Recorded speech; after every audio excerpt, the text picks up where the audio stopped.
Okay, we're going to show you another installation of the Kerdi tray, and here's something that seems to happen quite often on a job site. We've got a 48-inch square area here, and so we're going to use our 48 by 48 tray. We're going to slide that in here, and it fits just fine, but when we put it in, we see that the holes don't line up. We have a depression in the center of our Kerdi tray where the drain's going to go, and you can see that it doesn't line up with the hole in the subfloor where we need to hook up the drain. So we're going to have to fix that, aren't we, Bryant?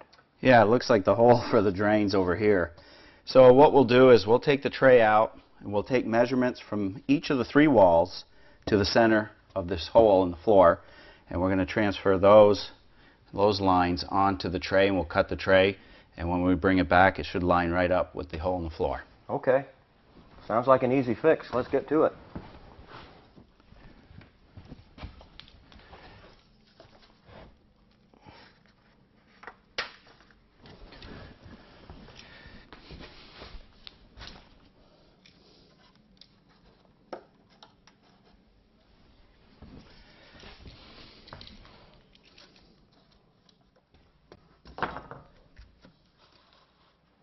So Bryant took the measurements off of the drain here in the subfloor, and he transferred those to the foam Kerdi tray.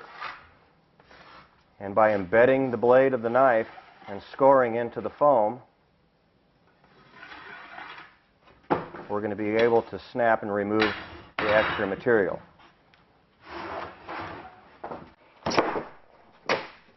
There we go. Now the full depth of that utility knife blade seems to be enough to score it so we can snap it off. You know, Bryant, when we had that in there, I noticed it came clear out to the front of the wall. We're going to have to make some room for the curb, so... Yeah, actually I put a mark here. So we're taking the 4.5 inches right off of this to give us room for the curb.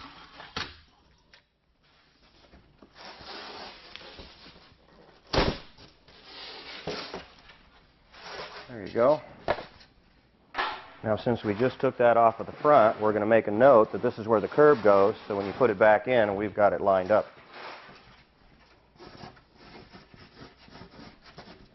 There you go, a note of the curb.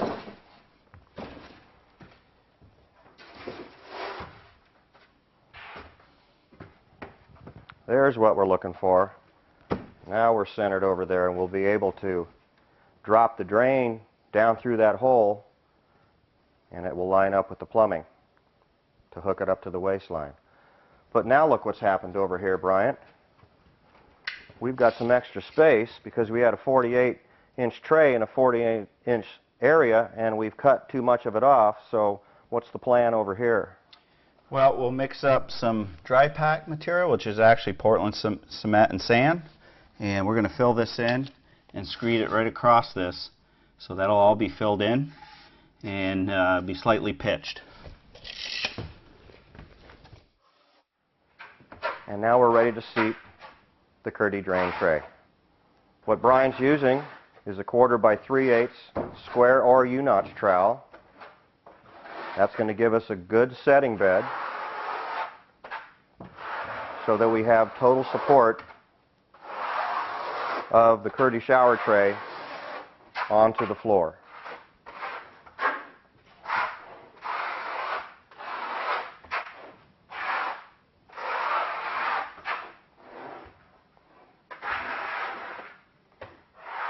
The thin set we're using to put the tray down is the same thin set we use to put the Kerdi on the walls, which is a non-modified thin set.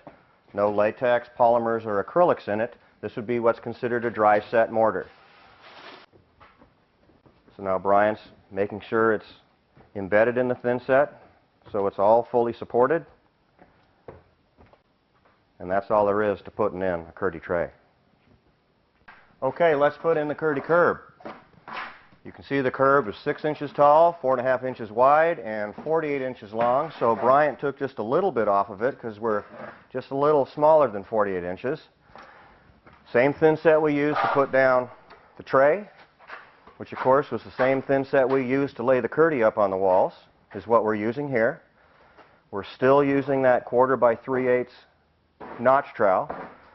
And you'll notice that Bryant is putting thinset on every surface that the curb is going to come in contact with.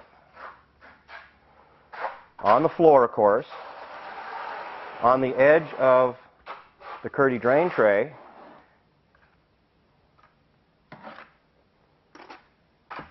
and also where the curb meets the return walls.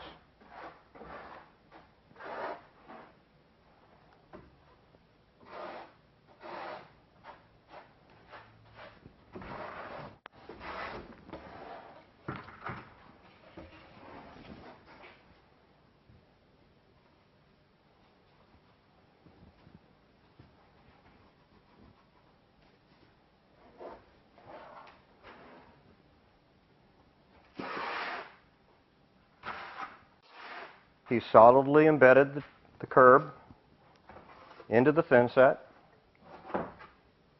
and once that's dried up, it will hold the curb in place. Now we're at the point where we want to fill in the last bit of the floor area here, the shower pan area, where we had cut the tray so it's centered over the hole, but now we didn't have enough tray to make it all the way to the wall. So we've mixed up what's considered dry pack. It's just simply a sand and cement. This is something you could get at a builder's supply, or you can make it yourself out of sand and cement. You can see it's fairly dry. That's why it's called dry pack. And Brian's just putting enough in there so after he packs it down, it's going to be a little higher than we need it, but then we'll be able to cut it off, and it's going to be nice and smooth and even with that. Now, how about the slope, Bryant? We need a little slope. We've got slope on our Kerdi shower tray. How are you going to make certain that you still have slope when you finish this thing off? Well, actually, if I follow the tray, that's going to give me the slope.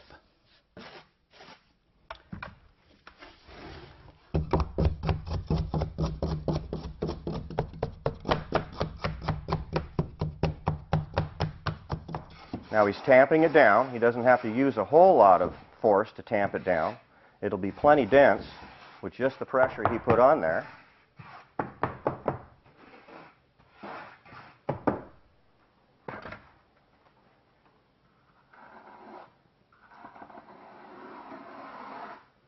And he's just using the surface of the existing shower tray that has the slope in it already.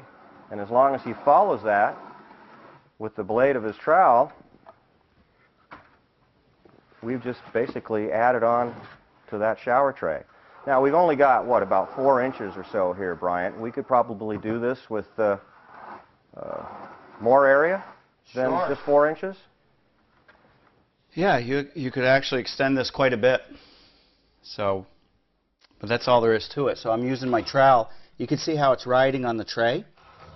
And I just pull that right across. See, there's a little bit more coming off. And that's it. We're going to give it some time to dry up before we install the Kerdi over it. How long would that be? Well, if we did this first thing in the morning, late in the day, we could install our Kerdi right over this. Okay. So as long as we're not digging this, right now we dig it with our trowel. Mm-hmm. If we were to install the Kerdi now. So as long as it firms up enough for us to spread our thinset over the top, we'll be ready to go and put the Kerdi on. And you know, we'll come in, there's going to be some of this dry stuff just laying there. So we'll sweep this or vacuum it, and we'll have a nice surface to finish the Kerdi to it. So the drain isn't in the center any longer, but it seems to me that the tray has a constant slope. It does, but the elevation has changed because we added mortar on this side, we took away some of the foam on this side. So we are higher over here where we're farther away from the drain than where we're closer. Right, and we have to keep that in mind when we're setting our tiles.